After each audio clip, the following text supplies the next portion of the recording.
आपका मेरे YouTube channel doctor अमर official में स्वागत है। मेरे इस चैनल के सभी वीडियोज़ ज्ञानवर्धक एवं मनोरंजक हैं। कृपया आप इसे लाइक, शेयर और सब्सक्राइब करें। आज हम हिंदी विषय में जिस पाठ की चर्चा करेंगे उसका नाम है जीत जीत मैं निरखत हूँ। उसके लेखक हैं पंडित बिरजू महाराज। इस पाठ में बिरजू महाराज के बारे में एक साक्षात्कार लेकर उनकी शिष्या और मशहूर नृत्यांगना रश्मि वाजपेयी ने उनके जीवन के बहुत सारे पहलुओं पर प्रश्न करके उनसे उसका जवाब लिया है और जिसके बारे में विस्तार से पंडित बिरजू महाराज ने उनको बताया है। पंडित बिरजू महाराज का जन्म लखनऊ में 1938 ईस्वी में हुआ था। उनके बचपन का नाम बृजमोहन नाथ मिश्रा था। इनके पूर्वज और खानदान के लोग शास्त्रीय संगीत, कथक नृत्य से जुड़े हुए थे, जिसका प्रभाव बचपन से ही बिरजू महाराज पर भी भरपूर रूप से पड़ा। इनके पिताजी अच्छन महाराज के नाम से जो जाने जाते थे, वे जगह जगह पे बड़े बड़े लोगों के दरबार में कार्यक्रम किया करते थे। तो 3 वर्ष की उम्र से ही बिरजू महाराज को भी कथक नृत्य की तालीम दी जाने लगी। जैसा कि बिरजू महाराज ने बताया है कि मैं अपने पिताजी को ही गुरु मानकर 500 रुपया दे के गंडा बंधवा के उनसे प्रशिक्षण लेना शुरू किया और धीरे धीरे प्रशिक्षण और अभ्यास, प्रैक्टिस की बदौलत बिरजू महाराज इस कला संगीत के क्षेत्र में, कथक नृत्य के क्षेत्र में तेजी से आगे बढ़ते गए और जीवन में बड़ी बड़ी उपलब्धियों और पुरस्कार को हासिल किए। कथक नृत्य के अलावा इनका गायन, वादन में भी भरपूर रुचि और जानकारी भी थी।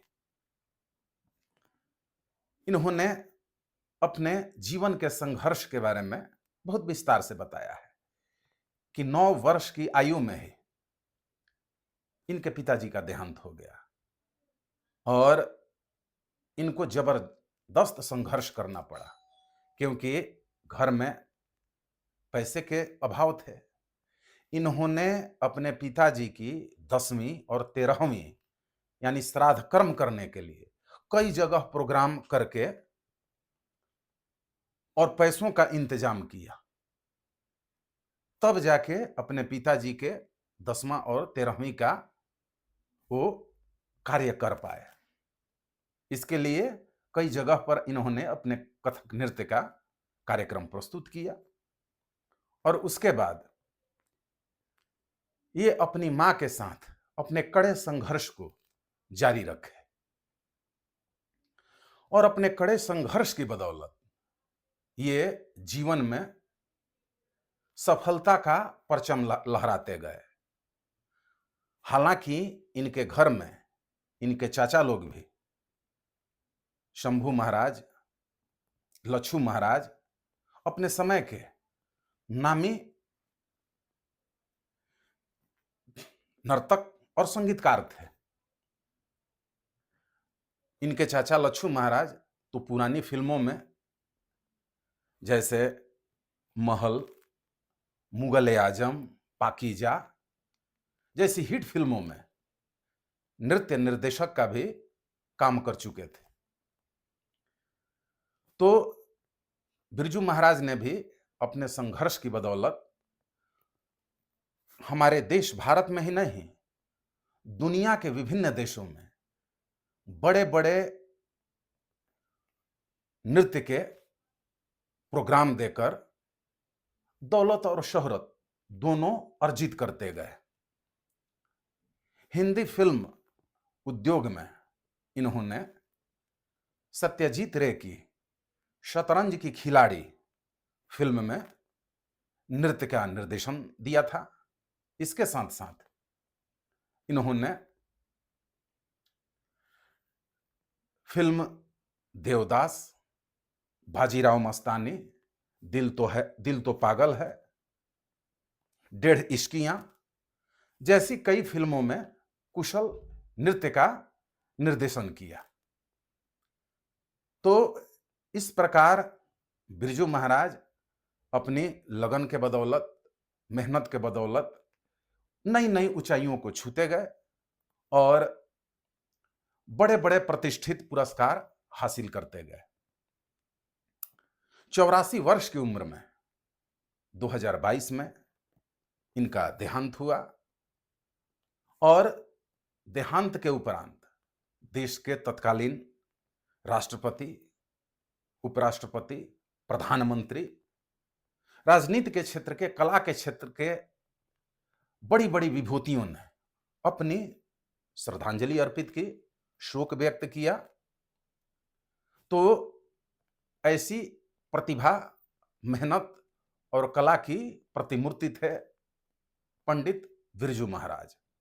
इन्होंने दिल्ली में कलाश्रम नाम की एक कला से संबंधित अपना प्रशैक्षणिक संस्थान भी खोला हुआ था, जहां पे ये अपने शिष्यों को प्रशिक्षण दिया करते थे। इनके जीवन में जो भी संघर्ष हुआ, उससे ज्ञान अनुभव लेके ये अपने शिष्यों को भी अपने घर के सदस्यों की तरह ही कुशल प्रशिक्षण देने का हमेशा प्रयास किए। ये कथक नृत्य प्रस्तुत करने के साथ साथ बांसुरी, वायलिन, तबला, हारमोनियम वगैरह जैसे वाद्य यंत्र बजाने में भी निपुण थे। साथ ही शास्त्रीय संगीत गायन में भी इनकी काफी रुचि थी।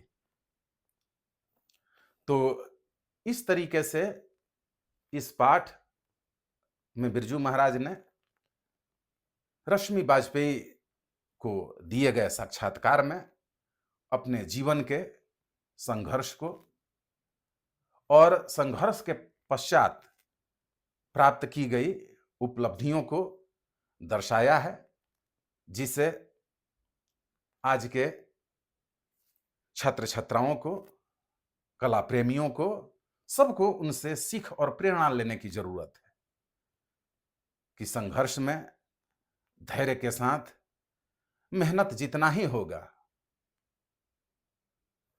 समय पर सफलता निश्चित ही मिलेगी, इसमें कोई संदेह नहीं है। तो इस तरीके से इस कथक नृत्य के क्षेत्र में हमारे बिरजू महाराज ने हमारे भारत देश का मान पूरी दुनिया में फैलाया, जिनको कथक गुरु के नाम से पूरी दुनिया जानती है। कथक नृत्य के वे पर्याय बन गए थे। बाकी अगले दिन, अगले अध्याय में किसी और टॉपिक पे बात करेंगे। तब तक बहुत बहुत धन्यवाद।